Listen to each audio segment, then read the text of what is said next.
მეგობრებო, მოგესალმებით. დღეს თეთრკარავში შევიკრიბეთ სკოლის პედაგოგები არ გვეყოლება წამყვანი, რადგან დროისედაც მცირეა და პრობლემები უამრავი. მე დაწყებითის პედაგოგი გახლავარ და ხოლო ჩემს გულის ტკივილზე ვილაპარაკებ. ჩემი გადასაწყვეტი არ არის სამწუხარო, ბავშვს რომელიც სახელმძღვანელოთი შევასწავლოთ ესა თუ ის საგანი. ჩემი მოვალეობა იმ წიგნის სწავლებაა, რაც დამტკიცებულია განათლების სამინისტროს მიერ. მაგრამ გეკითხებით, რა გულით უნდა ავუხსნა გაკვეთილი და შევაყარო პატარებს ის, რაც თავად არ მომწონს და ყოველი ტექსტის მიმართ შინაგანი პროტესტი მაქვს. ძალიან ვთქვით მშობლებს, ბებიებს, ბაბუებს, გადახედეთ იმ წიგნებს, რითაც თქვენი შვილები განათლებას იღებდნენ და დაფიქრდით მოგწონთ, ან თუ მოგწონთ, რა ნიშნით მოგწონთ. იქნებ ჩვენს გავაგებინოთ. თუ წაიკითხავთ, ბევრი ფიქრი არ დაგჭირდებათ იმაზე, რომ თუნდაც პირველი წიგნი, რომლითაც პატარები მშობლიურ ლიტერატურას უნდა ეზიარონ, ახლოსაც ვერ მივა იაკობ გოგებაშვილის დედაენასთან. მაშინ რა ხდება? რატომ ვცვლით? თუ უკეთეს ვერაფერს ვთავაზობთ პატარებს. დაწყებითი სკოლა ხომ საძირკველია, რაზეც მერე უნდა დაშენდეს ყველაფერი. ძალიან გთხოვთ, ყველა მიფიქრეთ ამაზე, ეს მთელი ერისაზრუნავია და იქნებ გამოსავალი ერთად გამოვნახოთ. ნუ დაუსახიჭრებთ ბუნებას პატარებს. მერე ძალიან გვიან იქნება, ხომ გახსოვთ ყველას ჩვენი ბრძენი წინაპრები, რასაც გვეუბნებოდნენ. თუ საძირკველი დანგრეულია, მაშინ კედლების აშენებისთვის ყოველი შრომა დაკარგულია. მოგესალმებით. მე მათემატიკის პედაგოგი გახლავართ და ჩემ შემთხვევაში უფრო რთული იქნება ყველასთვის გასაგებ ენაზე საუბარი იმ პრობლემებზე, რაც ჩემს საგანს უკავშირდება. დაწყებითების გარდა ყველა კლასს ვასწავლი და მინდა გითხრათ, რომ ზოგჯერ თავადაც მიჭირს რაღაცეებში გარკვევა.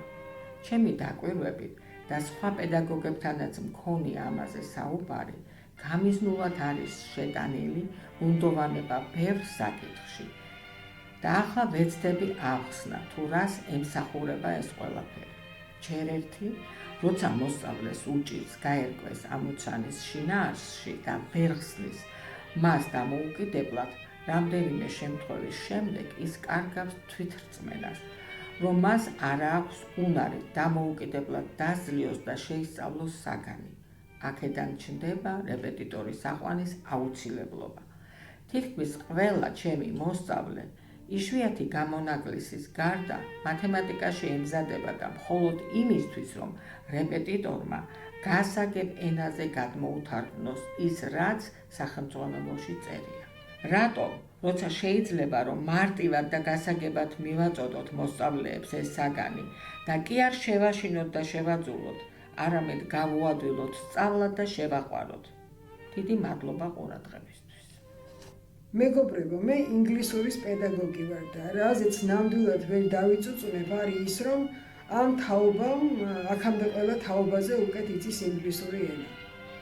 ეს ეხება ნებისმიერი ასაკის ბავშვებს, სულ პატარებიდან დაწყებული უფროს კლასელები დამთავრებული. მაგრამ რა ხდება?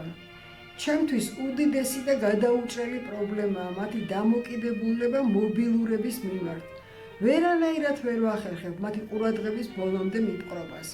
განუწყვეტლივ ტელეფონში არიან თავჩარგულები და საერთოდ ამაზე მეტად არც არაფერი აინტერესებთ. ხან თხოვე, ხან გაუბრაზდი, ხან ჩამოვართი, მაგრამ ვერაფერს გავხდი. ეს უკვე ვირუსივითაა, რომლის საწინააღმდეგო რაღაც შესაბამისი ვაქცინაა გამოსაგონებელი. არ მგონია ეს მარტო ჩემთან ხდებოდეს. იფიქრეთ ამ საკითხზე, ერთად ვიფიქროთ და იქნებ რამე გამოსავალიც ერთად გამოვნახოთ.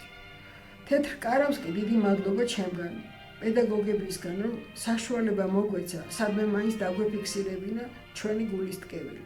მომავალ შეხვედრამდე.